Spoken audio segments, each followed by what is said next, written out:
आप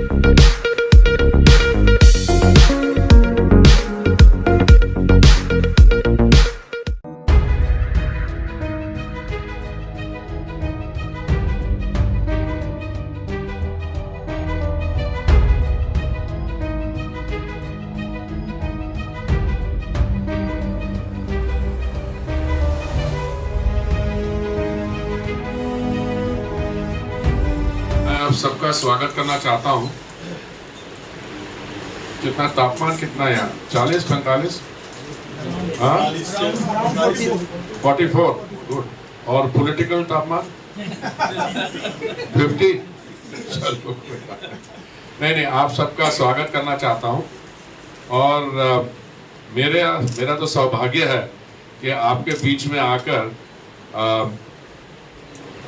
ये संकल्प पत्र जो है चंडीगढ़ का, उसकी रिलीज में मुझे शामिल होने का मौका मिला।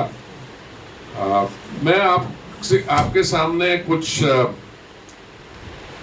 दिल की बातें रखना चाहता हूं, दिल से बातें रखना चाहता हूं, ओवरऑल पॉलिटिकल कॉन्टेक्स्ट सेटिंग के लिए। जहां तक संकल्प पत्र की बात है, मैं समझता हूं अध्यक्ष जी और संजय टंडन जी उस पे बोले तो उसमें ज्यादा प्रोडक्टिव होगा, क्योंकि जैसे उन्होंने कहा कि ये नहीं कि भारतीय जनता पार्टी के भारतीय जनता पार्टी के कार्यालय में 2-3 लोगों ने बैठ के और इसको लिख दिया। हम इस समय सिर्फ चंडीगढ़ में नहीं, बल्कि देश भर में हम कोई भी संकल्प पत्र बनाने के पहले हम इस पे बड़ी ब्रॉड कंसल्टेशन करते हैं। और मैं समझता हूं कि जो लोगों के मुद्दे होते हैं उनके दिल में, जो शहर में किसी स्टेट में प्रेसिंग इश्यूज होते हैं, उन्हीं को डाला जाता है। पर हमारे संकल्प पत्र में और बाकी राजनीतिक दलों के संकल्प पत्र में एक बेसिक डिफरेंस है।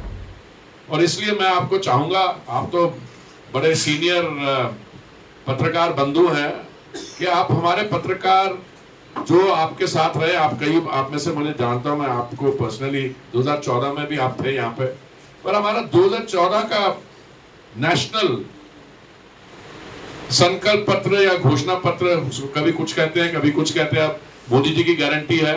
2014 का निकालिए, 2019 का निकालिए और अभी 2024 का निकालिए, तो भारतीय जनता पार्टी का जो संकल्प पत्र है उसमें एक बड़ी विशेषता है। जो हम कहते हैं, जैसे मेरे भाई संजय टंडन जी अभी बता रहे थे, उसको हम करके दिखाते हैं। जो भी मेजर इश्यूज थे, मैं आपको गिनवाना नहीं चाहता, आपको पता मैं किन चीजों में रेफर कर रहा हूं, क्योंकि ये पार्टी जो है और माननीय प्रधानमंत्री जी ने पर्सनली इन्होंने एक चीज साबित की है कि good governance is good politics. उसका क्या मतलब है good governance is good politics?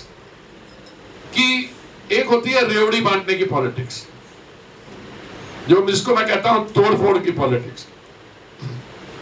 वो कहते कुछ है, करते कुछ है। जैसे हमारे एक मुख्यमंत्री हैं दिल्ली में, आपके पंजाब में भी उन्हीं की पार्टी के मुख्यमंत्री हैं। वो 10 रुपए का पेन यहाँ पे आगे लगाते हैं और 4 लाख रुपए के कमोड पे बैठते हैं। शुरू किया इन्होंने कि ये आम आदमी थे, अन्ना हजारे जी के आंदोलन में उन्होंने हिस्सा लिया, भ्रष्टाचार के खिलाफ वो काम करना चाहते हैं, और बच्चों की कसम खाई। मैं अपने बच्चों की कसम खाता हूं, मैं कभी राजनीति में नहीं आऊंगा, मैं कभी राजनीतिक दल नहीं बनाऊंगा। फिर राजनीति में आ गए। फिर जब राजनीति में आ गए तो उन्होंने क्या कहा?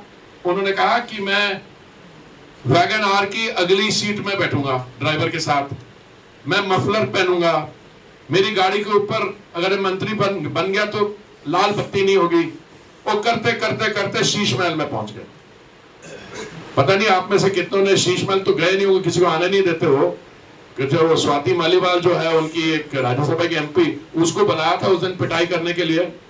उस दिन पहले वो एक 19 फरवरी 2018 दिल्ली के चीफ सेक्रेटरी थे अंशु प्रकाश जी,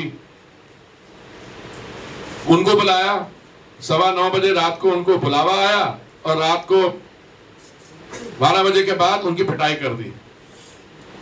तो ये है एक पार्टी जिसको अपने आप को भ्रष्टाचार के खिलाफ अपने आप को लीडरशिप रोल देती है। दूसरी है कांग्रेस पार्टी, उनको सत्ता में रहने का बहुत अपॉर्चुनिटी मिली। मैं ये नहीं कह रहा हूं कि सबको यही इमोशनल कनेक्ट है, मेरे जैसे लोगों को जो ऑपरेशन ब्लू स्टार हुआ, मैं जो जहां पे साफे पहने वाले हैं उनसे पूछा, कई सही तरीके से उन्होंने उसके लिए ब्लू स्टार के लिए माफी मांगी है, सही तरीके से, अगर इनसे पूछा जाए।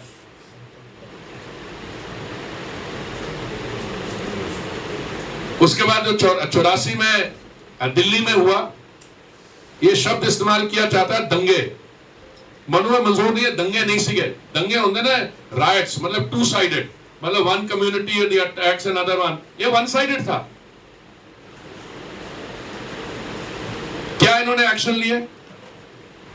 अब मैं पुराने पॉलिटिक्स में नहीं जाना चाहता, मैं आपके सामने सिर्फ एक ही बात रखता हूं, जहां पे भी देश में भारतीय जनता पार्टी की, जिन राज्यों में भारतीय जनता पार्टी की सरकारें रही है और केंद्र में भारतीय जनता पार्टी की सरकार रही है, अब मान के चलिए वहां डबल इंजन सरकार हुई है। मैं स्टेट वाइज आपको गिनवा देता हूं। आने वाले समय में आपके सामने क्या चैलेंजेस है, देखिए।